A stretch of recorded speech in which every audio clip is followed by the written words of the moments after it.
ตอนนี้พ่อครัวเรากำลังใส่น้ำอะไรคะนั่น กระเทียมดอง น้ำกระเทียมดอง ใส่น้อยแซ่บน้อยบัวใส่ก็บัวแซ่บด้วยจ้าคุณ เส้นหน่อยกระแสบเส้นแรกกระแสบ อุ้ยแล้วแต่คนกินเนาะหมอนี่คันเท่าน่ะใส่หน่อยใส่แล้วก็แซ่บด้วยเว้ย เดี๋ยวจะมา แล้วแต่มากค่ะลูกสมุนกระทากิน ขันเข็มกับตื้มหนังขันจ้างกับเอาน้ำปลาใส่เอาเกลือใส่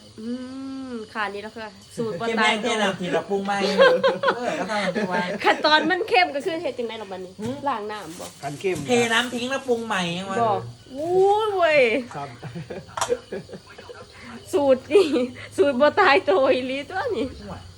สูตรนี้ก็คือไม่แซ่บก็เทน้ำทิ้งแล้วปรุงใหม่ค่ะ แม่ แล้วเราต้องเชื่อใจอัน เจียวมา ฝีมืออัน